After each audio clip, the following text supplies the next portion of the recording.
Amados irmãos, boa noite. Desejo graça e paz da parte de Deus a todos vocês.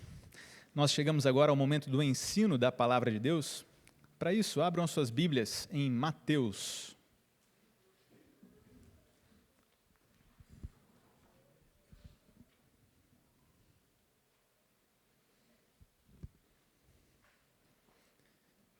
Mateus, capítulo 26.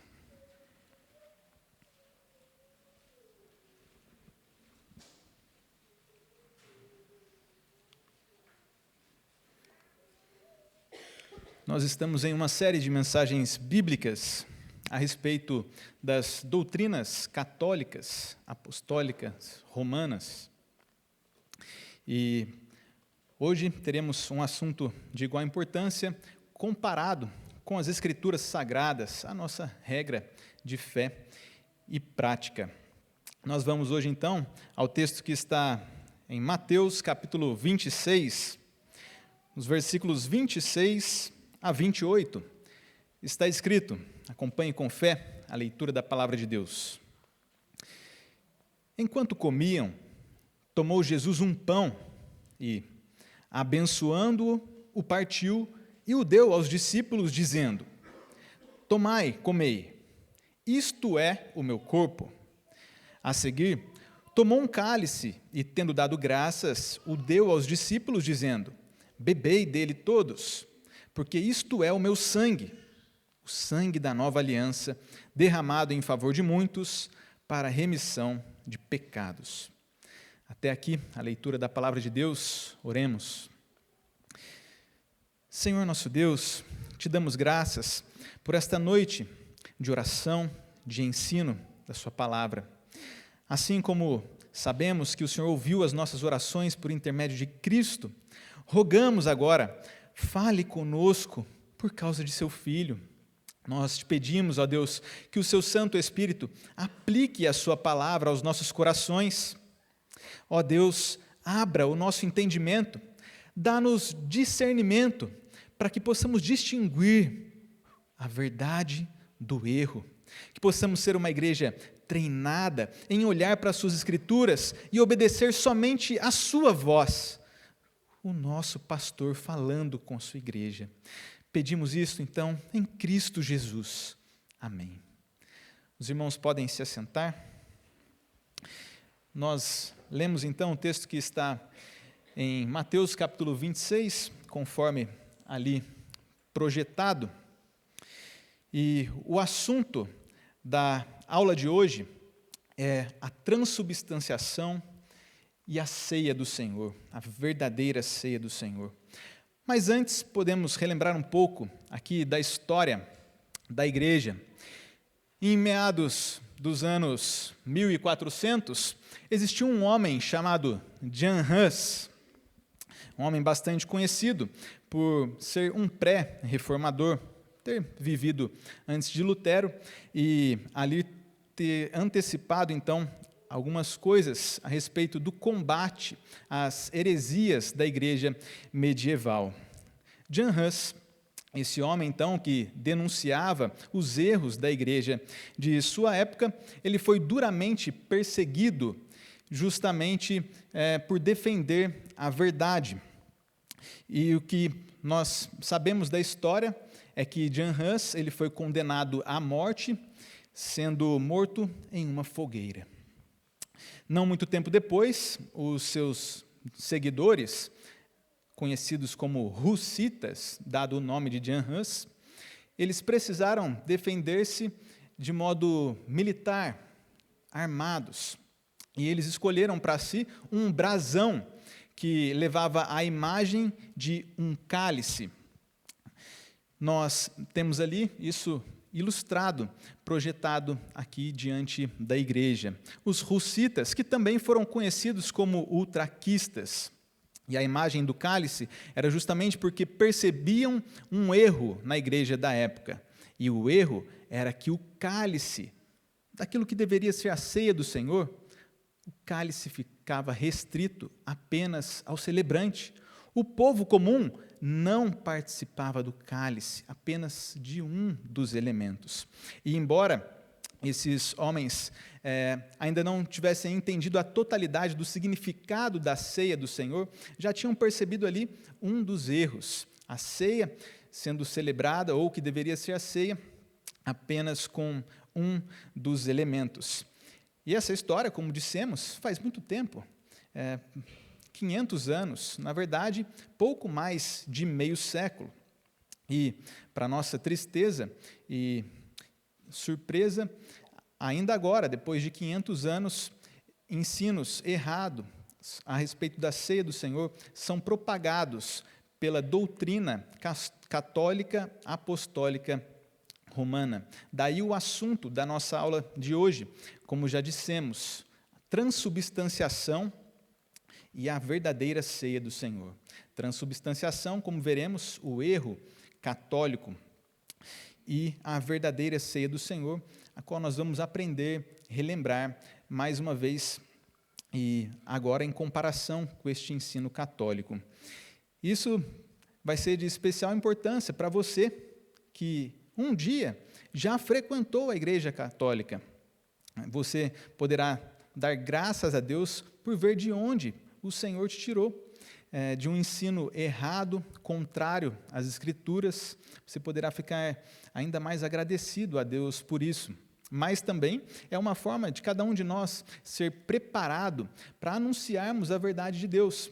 Estamos aqui próximo à cidade de Aparecida, o nosso município vizinho, e ali, sabemos, temos a Basílica, uma igreja gigantesca e que frequentemente propaga as doutrinas católicas, incluindo esta da transubstanciação, uma doutrina errada.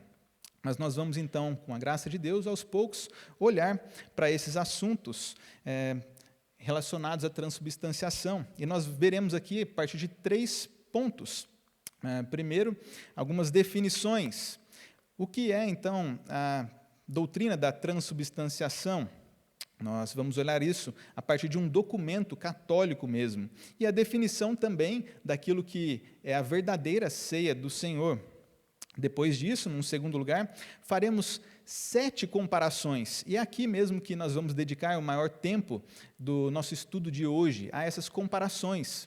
O que é que a doutrina católica diz e o que é que a palavra de Deus diz. 7 comparações. E por fim, então, faremos um resumo daquilo que vimos. Vamos juntos, então, a esse primeiro ponto, o ponto das definições. E nós queremos, a partir de agora, olhar para um conhecido documento produzido pela Igreja Católica, aquilo que corresponde à doutrina ainda vigente dos católicos apostólicos romanos. O documento é aquele resultante do Concílio de Trento. Nós, então, vamos folhear, por assim dizer, esse documento juntos, tanto para ver a definição, quanto depois para tratarmos daquelas comparações. Nós teremos acesso agora a uma grande quantidade de informações, dado aqui ao tamanho do documento, mas nós vamos nos ater àquilo que estará realmente destacado ali, ficando o restante das informações para eventuais consultas posteriores. Mas, nesse primeiro momento, nessa definição, nós queremos ler, então, um texto na íntegra, um trecho desse documento, do Concílio de Trento. Ele afirma o seguinte: o que é a doutrina da transubstanciação? Está escrito que existiu sempre na Igreja de Deus a persuasão que este santo concílio novamente declara. São as palavras do concílio errado lá de Trento. Pela consagração do pão e do vinho, realiza-se uma mudança de toda a substância do pão na substância do corpo de Cristo, nosso Senhor, e de toda a substância do vinho na substância de seu sangue. Esta mudança foi denominada convenientemente e com propriedade pela Santa Igreja Católica transubstanciação. Essa é, então, a doutrina de que trataremos. Transubstanciação, a transformação da substância. Veremos em detalhes ainda o que isso significa, mas já temos aqui alguns vislumbres nessa definição. Mas o que vem a ser a verdadeira ceia do Senhor? Da parte católica, estamos falando pontualmente apenas da transubstanciação. Mas aqui na parte das Escrituras, queremos ampliar e observar o que vem a ser a verdadeira ceia do Senhor. E, lendo as Escrituras, nós chegaremos à conclusão de que essa breve refeição de 2 elementos, o pão e o cálice, foi dada e ordenada por Cristo para ser sinal e selo da união dos crentes na morte sacrificial de Cristo. Pela ação do Espírito Santo, os crentes participam espiritualmente de Cristo e se alimentam dele em verdadeira comunhão pela fé, sem repetição de sacrifício e sem mudança na substância do pão e do cálice. A gente vai olhar ponto a ponto do que são essas 2 definições, então. Mas antes da gente fazer isso, seguindo lá para aquelas 7 comparações, é importante a gente lembrar que nós teríamos muito o que dizer e estudar a respeito da ceia do Senhor. Nós poderíamos pensar na verdadeira ceia em seus aspectos passado, presente e futuro.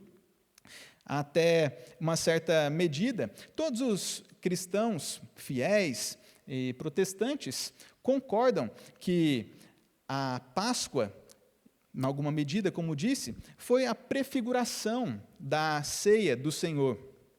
Nós bem sabemos que a última Páscoa foi o momento em que foi celebrada a primeira ceia. Então, há sim esse aspecto passado e presente da ceia do Senhor e da Páscoa. Embora a gente não vá se ater a esse aspecto passado, a gente precisa lembrar disso também. E temos o aspecto presente, aí sim, onde nós olharemos aqui com mais calma. E no aspecto presente nós temos a instituição da ceia e as suas instruções. Instituição, aquele momento em que o Senhor Jesus, Ele mesmo, Ele partiu o pão, entregou aos seus discípulos, Ele mesmo entregou o cálice a eles e deu esta ordenança à igreja. E instrução, aquele conhecido texto do apóstolo Paulo que nós lemos por ocasião da ceia. Esse é o aspecto presente, chamaremos assim. Mas há também um aspecto futuro da ceia. Não vamos falar dele, mas poderíamos lembrar disso. O aspecto futuro é aquele banquete que nos aguarda. Nós lemos aqui Mateus 26, e a continuidade desses versículos mostram que o Senhor Jesus, Ele afirmou que haveria um tempo futuro, que Ele mesmo beberia novamente do fruto da videira com os discípulos, com os crentes. Então, há esse aspecto futuro, nós aguardamos ansiosamente pelo banquete aqui, já anunciado pelo nosso Senhor Jesus Cristo. Então, haveria todos esses aspectos, mas nós vamos ficar nesse aspecto presente. E é daqui, então, que nós faremos as nossas 7 comparações. Poderiam ser mais, mas nós vamos às 7 delas. E a partir de agora, quando olharmos aquele grande documento lá do Concílio de Trento, nós não vamos ler palavra por palavra, mas observaremos aquilo que está destacado ali. E a primeira dessas comparações é que a Eucaristia, ou ceia católica, digamos assim, ela é celebrada com apenas a hóstia para os fiéis. Não é sempre, mas na maioria das vezes. E foi esse o caso lá dos seguidores de Jan Hus, né? Eles perceberam esse erro aqui, embora não tenham percebido outros. Celebrada com apenas a hóstia, o pão, digamos assim, para os fiéis. E a verdadeira ceia bíblica, como nós veremos, é ministrada com os 2 elementos. Agora é projetada aqui a figura de um cálice, ali uma peça de ouro e que não sai da mão do celebrante. Na maioria das vezes fica realmente negado ao povo comum, aos fiéis, e somente quem participa do cálice é, então, aquele que está conduzindo o rito. Isso na Igreja Católica, isso está errado, como nós veremos. Vamos abrir então juntos esse, por assim dizer, né, esse texto aí do Concílio de Trento. Nós temos projetado aqui.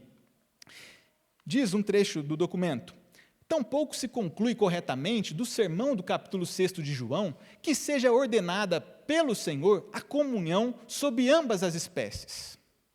Esse trecho começa assim. O escritor, lá, errado, católico, ele diz que quando ele olha para o capítulo 6 do Evangelho de João, ele não vê ali uma ordem para que a ceia do Senhor, Eucaristia, como eles chamam, seja celebrada com 2 elementos. Ele mudou o nome ali para ambas as espécies, depois nós entenderemos o porquê. Mas lá, conferindo João 6, o católico errado, ele diz que não é ordenado que seja o rito realizado com os 2 elementos. E o argumento é basicamente esse. Olhando ali, por exemplo, o verso 54 do capítulo 6. Pois quem disse: se não comerdes a carne do Filho do Homem, não beberdes o seu sangue, não tereis a vida em vós. É João 6, 54. Na tradução deles, que menciona então carne e sangue. E quando o católico olha para o versículo ali anterior, o 52, ele vê escrito: se alguém comer deste pão, viverá eternamente. O argumento é basicamente o seguinte: num momento, o Senhor Jesus Cristo fez menção a carne e sangue, e no outro ele fez momento apenas o pão, como sendo aparentemente suficiente. Esse é o argumento, e eles seguem assim no Concílio de Trento, no documento que foi produzido em 1562. Nós vamos ver ainda esse ponto, comparando com as Escrituras. Mas apenas para comentar, no Concílio de Trento ainda, mas documento produzido em outra data, os católicos, erradamente, eles tratam de uma doutrina chamada da concomitância. A segunda afirmação que os católicos trazem é que um só elemento, embora eles usem outras palavras, um só elemento é suficiente, porque um elemento só, ele tem o Cristo todo. E aqui eles cometem um segundo erro, mas sobre a presença de Cristo nós vamos falar mais adiante. Saibam, por ora, apenas isso. Eles justificam com o capítulo 6 de João, e justificam que Cristo está todo no pão ou na hóstia. Essa é a justificativa. Mas, o que nós vemos nas Escrituras? Primeiro, quando nós olhamos no capítulo 6 de João, o Senhor Jesus Cristo, ele não está falando sobre o pão materialmente ali. Ele está ensinando um assunto espiritual através do pão. É a ocasião do discurso do Senhor, em que ele multiplicou pães, e ele está falando lá do maná, dos tempos antigos de Israel, e aplica a si mesmo como sendo o pão dado pelo mundo. Então, é um assunto espiritual sendo explicado a partir do pão. E a questão toda ali era se os ouvintes tinham ou não fé. Isso dá para ver no próprio texto, porque o Senhor Jesus, ele percebia que havia alguns descrentes ali. A questão, então, é espiritual e o assunto é ter ou não ter fé. Isso é visto no discurso seguinte de Pedro, que diz: nós temos crido e conhecido que tu és o Santo de Deus. É sobre crer em Cristo e não sobre comer literalmente um pão. O primeiro ponto é esse. Mas um outro, que resolveria toda a questão, é que o discurso do Senhor Jesus em João 6 e a ceia estão separados por 1 ano de distância. Então, os católicos estão tratando de um assunto como se eles estivessem lado a lado, mas 1 ano de distância. Basta seguir pelo Evangelho de João e a gente vai ver as menções às festas judaicas. Por exemplo, João 6, no discurso diz que a Páscoa estava próxima, mas depois segue pelas demais festas até chegar na Páscoa seguinte, lá no capítulo 11. Ou seja, se a gente pegasse o calendário judaico, é como se a gente estivesse mesmo dando uma volta no calendário. 1 ano. Irmãos, o que se passa em 1 ano?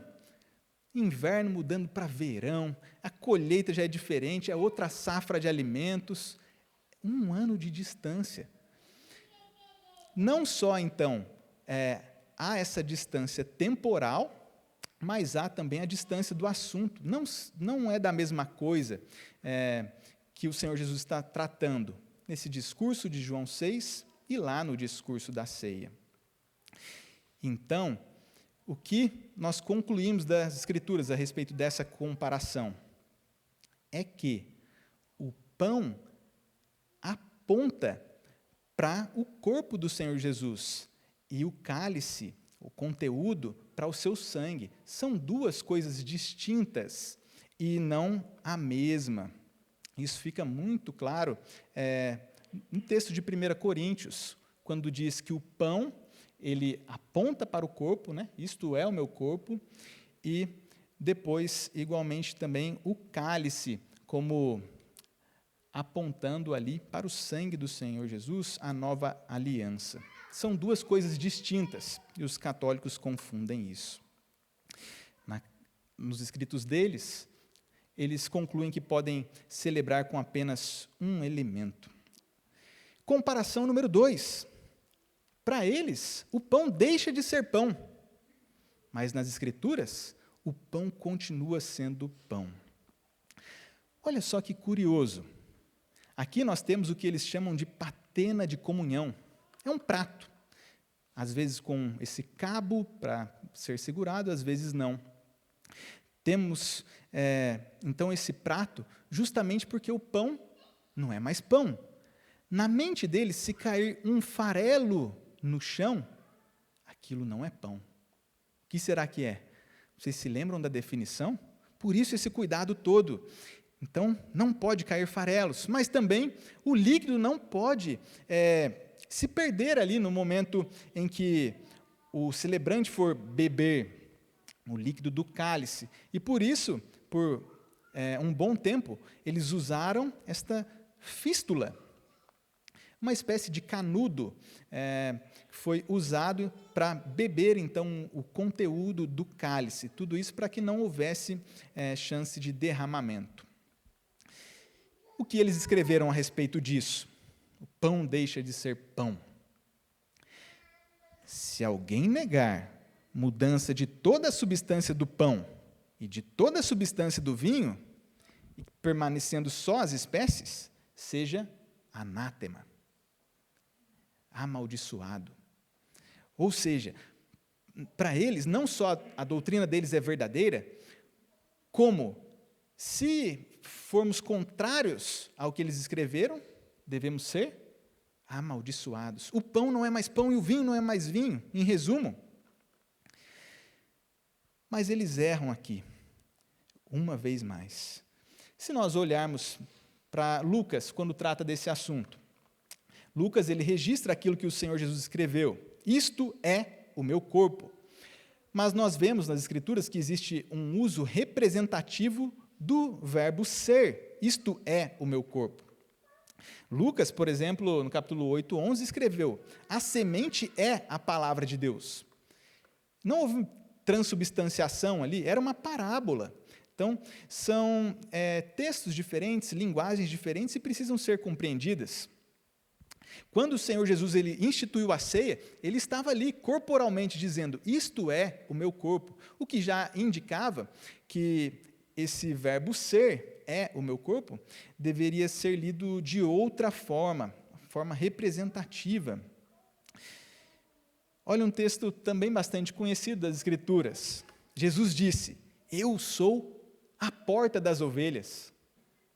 O que Jesus está dizendo com esse verbo ser? Eu sou a porta. Será que ele está dizendo que o seu corpo é de madeira, todo envernizado, e os seus cotovelos são como que dobradiças? Não, são textos diferentes, linguagens diferentes. Eu sou a porta, isto é o meu corpo. Nós, quando recorremos à primeira epístola aos Coríntios, também vemos Paulo usando o verbo ser de modo representativo. Ele fala que os antigos comeram e beberam da pedra que era Cristo. Ou seja, o verbo ser é usado de outras formas, que não a indicada pelos católicos. No capítulo 11, nós vemos um checkmate. O pão deixa de ser pão? Sim ou não? O pão não deixa de ser pão. Paulo, depois de escrever toda a instituição ali da ceia, né? O que eu recebi do Senhor também vos entreguei, ele dá todas aquelas palavras ali. Como que ele vai chegando à conclusão? Ele diz assim: coma de Cristo e beba do sangue? Não, ele diz ali, 1 Coríntios 11, 28, coma do pão e beba do cálice. O pão continua sendo pão e o conteúdo do cálice o mesmo. Terceira comparação, católicos dizem, o elemento se torna Cristo. Está explicado porque não pode cair agora farelo, não pode derramar o líquido, o elemento se torna Cristo. Mas a Bíblia nos mostra, o pão é sinal e selo, não transformação. Vocês já ouviram falar em milagre eucarístico? Alguns dizem que, de tempos em tempos, a hóstia, o pão, digamos assim, católico, ele se mostra visivelmente como o corpo de Cristo, para mostrar aquilo que realmente é o corpo de Cristo. E nós temos ali, talvez seja um pouco difícil de perceber, mas é como se fosse um fragmento de tecido humano, sendo analisado num laboratório. E, de forma semelhante, em milagres eucarísticos, supostamente, nós temos ali um líquido que se tornou em sangue. Uma história narrada pela Igreja Católica é de uma mulher que tinha uma doença, aparentemente incurável, e a mulher resolveu, então, guardar uma das hóstias, no pão católico. Resolveu guardar consigo, pois pensou que seria curada se tivesse essa hóstia. Depois de enrolar, então, num pano, a mulher viu a hóstia sangrando. E mais tarde, à noite, anjos adorando aquela hóstia, o pedaço de pão, digamos assim. Então, milagres eucarísticos. E poderíamos narrar várias dessas histórias. Porque, segundo eles, o elemento se torna Cristo. Vejam o que eles escreveram sobre aquela admirável e singular mudança de toda a substância do pão no corpo e de toda a substância do vinho no sangue. Eles usam esses nomes diferentes justamente porque explicam da seguinte forma, que o pão, ele continua tendo aspecto de pão, cheirinho de pão, continua tendo sabor de pão, mas o que muda é a substância, o ser do pão, digamos assim. Eles recorrem a esse argumento para dizer que aquilo que os nossos olhos veem e os nossos sentidos experimentam é uma coisa, mas aquilo que o pão realmente é Cristo. Por isso eles usam essa linguagem, acidentes, substâncias e tantas outras. O pão, para eles, já não é mais pão, e sim Cristo. E é o que ocorre também com o conteúdo do cálice. Eles escrevem ainda, se alguém disser que só estão como que em sinal, ou em figura, ou na eficácia, seja anátema. Mas o que nós estamos afirmando? Que o pão se torna Cristo? Não, o pão é sinal e selo, não transformação. Ou seja, segundo os católicos documentaram, eu e você devemos ser amaldiçoados. Anátema, queimados, se nos lembrarmos de Jan Hus. Mas vamos ver o que a Bíblia diz. Se pensarmos em termos de aliança, lembram-se? Esta é a aliança no meu sangue. Termos de aliança, como é que as Escrituras tratam isso? Pensando então em Abraão e na aliança, Paulo escreve aos Romanos, e recebeu o sinal da circuncisão como selo da justiça da fé. Essa é a linguagem bíblica. Se dissermos a circuncisão é a aliança, o que queremos dizer com isso é que ele recebeu o sinal como selo, e nunca há coisa significada propriamente no elemento. A circuncisão, aquela microcirurgia, então, era o sinal e o selo da justiça da fé. Aliás, manifestada, evidenciada por Abraão, quando ele ainda nem mesmo tinha submetido a essa microcirurgia, a essa circuncisão. Quando pensamos em aliança, a questão toda é sinal e selo. Romanos 4:11, contexto de aliança. Isso é visto no texto da ceia também. Aquele conhecido texto de 1 Coríntios 11 diz que nós anunciamos a morte do Senhor. Não é o Senhor que está sendo morto, como nós veremos mais adiante ali no argumento católico. Nós estamos anunciando a morte do Senhor. O pão é sinal e selo, não transformação. Mais uma vez, que fique claro, o apóstolo conclui: coma do pão e beba do cálice. O pão aponta, então, para o corpo de Cristo e o conteúdo do cálice para o seu sangue, como sinal e como selo. Mas não é o próprio corpo no sentido católico e nem o próprio sangue no sentido católico. O pão é sinal e selo, não transformação. Comparação número 4. Segundo os católicos, a presença é no elemento. Mas, segundo a Bíblia, a presença real de Cristo é desfrutada no Espírito Santo. Aqui, mais uma vez, um elemento católico. E, desta vez, algo que eles chamam de sacrário. É uma espécie de baú onde eles guardam aquilo que resta do pão ou da hóstia, sacrário. Ali tem a reserva eucarística, aquilo que resta da ceia. Lembram-se? Para eles é o corpo de Cristo, não pode cair o farelo, mas depois também aquilo precisa ser guardado, segundo eles, sacrário, reserva eucarística. A presença é no elemento. Eles escrevem: o costume de conservar no sacrário a Santa Eucaristia é tão antigo. E por isso eles argumentam: levar a Sagrada Eucaristia aos doentes e conservá-la diligentemente nas igrejas para este fim é um costume muito antigo. Eles guardam num lugar especial de onde eles se reúnem. Então, aquilo que resta dos pães, da hóstia, nesse sacrário, nesse baú, nesse cofre. E não só isso, quando eles vão ministrar a ceia, por exemplo, no hospital, para alguém que está doente, não pôde participar da ceia, da Eucaristia, eles pegam desse sacrário, desse baú, desse cofre, dessa pequena casa, digamos assim, e levam, então, a hóstia para os doentes, porque, segundo eles, ali está Cristo.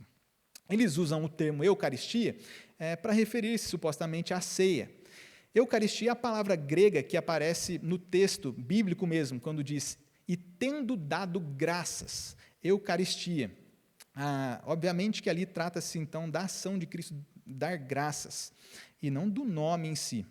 Por isso nós conservamos aí o nome Ceia do Senhor. Eles guardam a Eucaristia, eles chamam também a hóstia de Eucaristia. Mas o que nós vemos nas Escrituras? A presença real é desfrutada no Espírito Santo. Cristo está realmente presente, nós veremos, mas desfrutamos no Espírito. Pois, em um só Espírito, todos nós fomos batizados em um corpo, quer judeus, quer gregos, quer escravos, quer livres. E a todos nós foi dado beber de um só Espírito. O Espírito é o vínculo da igreja, e quando utiliza ali então o apóstolo a linguagem de batizar ou beber, ele faz menção ao Espírito Santo. É pelo Espírito que nós desfrutamos da união com Cristo, que está presente. Mas qual é o modo da presença de Cristo? É o que nós vemos nessa quinta comparação. Segundo os católicos, Cristo está corporalmente presente, mas invisível. Segundo a Bíblia, Cristo está espiritualmente, não corporalmente, embora com benefício de todo o Cristo. Vamos ver isso juntos, mas antes, um gesto católico, a genuflexão.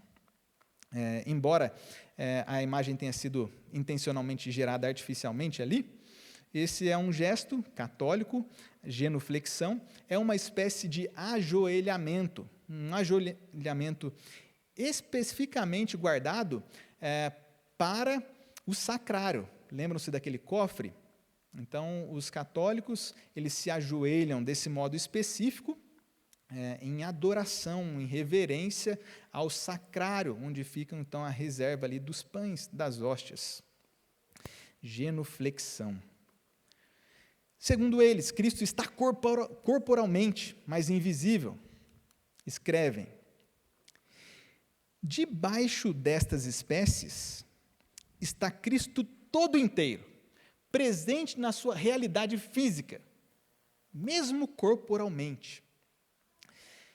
Lembram-se do feriado de Corpus Christi?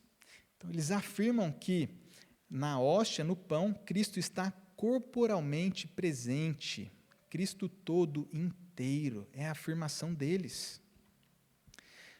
Mas, irmãos, que erro gravíssimo. O que nós vemos nas Escrituras, lá em Atos, fala sobre Jesus, ao qual é necessário que o céu receba até os tempos da restauração de todas as coisas. É bem claro para nós que o Senhor Jesus Cristo, ele ascendeu aos céus, à destra de Deus Pai. Cristo é Deus o Filho, onipresente por sua natureza divina, obviamente, mas ele ascendeu aos céus, não está corporalmente nos elementos. É isso que afirma claramente Atos dos Apóstolos 3, versos 20 e 21. Então, corporalmente não está nos elementos, mas é claro que está conosco. A gente se lembra do que o Senhor Jesus disse: e eis que estou convosco todos os dias, até a consumação do século. Mateus 28, 20. O Senhor Jesus, Deus Filho, por sua natureza divina, é onipresente. Mas a sua natureza divina e a natureza humana não se misturam, não se confundem, nem se separam, nem se dividem. Enfim, eles confundem no momento da ceia, Eucaristia, a presença de Cristo e as suas duas naturezas. Comparação número 6. A hóstia, o pão, é adorado pelos católicos, mas na Bíblia, obviamente, não há adoração do pão. Agora, mais um utensílio católico aqui exibido, o ostensório. Quem de vocês já viu um ostensório? Essa peça de ouro, com esses raios, segundo eles, os raios da luz de Cristo. E bem no centro dessa peça há um vidro transparente, porque ali dentro tem uma hóstia, um pão, em um tamanho aumentado. Esse ostensório é um expositor, é o que a palavra realmente significa. Eles, conforme dizem, expõem Cristo, pois Cristo está ali, e não mais o pão, o ostensório. E, segundo eles, Cristo é adorado, a hóstia é adorada. Eles escrevem que os fiéis devem render na veneração deste Santíssimo Sacramento o culto de adoração devido ao verdadeiro Deus, também Concílio de Trento. Percebem a gravidade? Eles devem render na veneração deste Santíssimo Sacramento o culto de adoração devido ao verdadeiro Deus, olhando para aquela peça, o ostensório. Isso nos lembra, esse erro, o erro também lá de Arão. Lá no Antigo Testamento, quando ele fez aquele bezerro de ouro, ele fez o bezerro e, nas palavras de Arão, o que ele disse é que faria uma festa ao Senhor. Ao que nos parece aqui, Arão estava julgando adorar o Senhor Deus no bezerro de ouro. Um erro gravíssimo, nós vemos o desprazer de Deus em relação a isso. E o livro do Êxodo é muito claro, pois escreve em Êxodo 20, versos 4 e 5, não farás para ti imagem de escultura, não as adorarás, nem lhes darás culto. Isso é claro, mas a doutrina católica afirma que um expositor deve ser fabricado, ali guardado um pedaço de pão, a hóstia, que deve ser adorada. Mas a Bíblia é muito clara a esse respeito, não há adoração do pão. Sétima e última comparação. Por mais que alguns possam ficar espantados, a missa é sacrifício propiciatório, porque, segundo eles, Cristo está ali como vítima. Já se perguntaram o significado da hóstia? Desde o início do estudo aqui, nós estamos falando hóstia, hóstia, porque é assim que eles chamam o pão. O significado de hóstia é justamente vítima. A gente pode se lembrar da palavra hostilidade e vai encontrar, então, uma palavra de mesma raiz. O fato é que eles encontram naquele pão Cristo como tendo sofrido, como vítima, ou seja, há na missa um sacrifício propiciatório, segundo eles. E vamos ver isso no documento. Mas nas Escrituras, a ceia não é sacrifício, mas memorial e comunhão real. A última imagem católica que nós trazemos aqui é o altar com incenso. Eles chamam o local em que o celebrante fica de altar, altar mesmo. Lembram-se lá do Antigo Testamento? O altar era o local em que o animal era sacrificado. E havia ali aquela fumaça, aquele incenso, aquele aroma suave ao Senhor. Um incenso preparado justamente para amenizar ali o cheiro dos sacrifícios. Um altar com incenso, é o que os católicos usam, porque Cristo, segundo eles, está ali como vítima.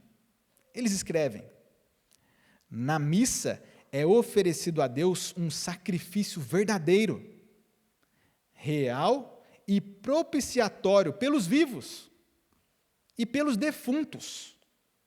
No Santíssimo Sacramento da Eucaristia está contido Cristo na sua totalidade. Aqui nós não vamos abrir um parêntese muito grande aqui para essa questão dos defuntos. Não agora, mas segundo eles, Cristo, depois de ter morrido, ele foi até os crentes do Antigo Testamento e ministrou para eles a ceia, porque eles precisavam participar da ceia. E assim também é que existem outras doutrinas católicas atreladas a essas, especialmente as que dizem respeito ao estado final e outras coisas mais. Então, um sacrifício verdadeiro, real e propiciatório pelos vivos e pelos defuntos. Eles escrevem isso. E ainda que possam, em algum momento, argumentar que o sacrifício que está acontecendo ali, porque eles dizem que é um sacrifício real, não memorial, não é uma lembrança, é um sacrifício real. E ainda que eles queiram conectar, ou possam conectar esse sacrifício com o lá da cruz, o fato é que eles, ao afirmarem isso e crerem nisso, eles estão indo totalmente contra as Escrituras. A ceia não é sacrifício. O que o texto aos Hebreus escreve sobre Cristo? Que nos convinha um sumo sacerdote, santo, inculpável, sem mácula. Lembram-se lá do cordeiro, que tinha que ser sem defeito, de todas aquelas regrinhas em relação aos animais, do sacrifício? Aquilo era tipológico para o Cordeiro de Deus que tira o pecado do mundo, o nosso Senhor Jesus Cristo, sem defeito, santo e inculpável. E ele, então, diferente dos sacerdotes antigos, pecadores, ele não tem necessidade de oferecer todos os dias sacrifícios, pois o Senhor Jesus Cristo, ele fez isto uma vez por todas.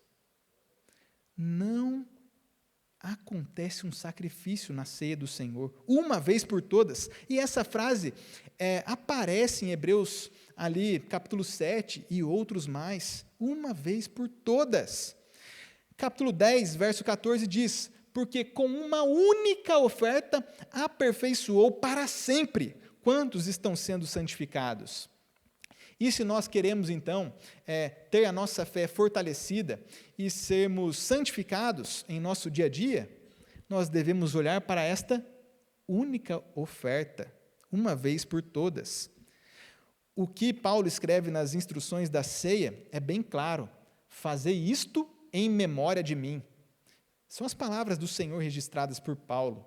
Fazei isto em memória de mim, tanto em relação quanto ao cálice. É um memorial, não apenas memorial, não apenas lembrança.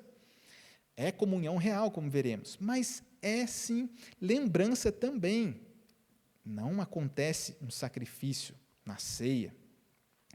1 Coríntios capítulo 10, verso 16, diz que o cálice da bênção é a comunhão do sangue e o pão é a comunhão do corpo. Ou seja, existe mesmo comunhão real. Nós estamos unidos a Cristo, participamos dele, comunhão real, mas não é sacrifício. Estamos unidos a Cristo pela fé. Desfrutamos no Espírito, como vimos, e desfrutamos de Cristo inteiro, sim, porque Cristo está presente, Ele é Deus onipresente, e o seu corpo não se separa de sua natureza divina. Ele ascendeu aos céus, corporalmente não está no elemento, mas nós desfrutamos dele inteiro, pela sua natureza divina. Ou seja, em nossa breve refeição, na ceia, o anfitrião, aquele que nos chama ao banquete, ele mesmo está presente, o Senhor Jesus Cristo, por conta de sua natureza divina. Em resumo, o que nós vemos aqui, dessas comparações? Uma tabela,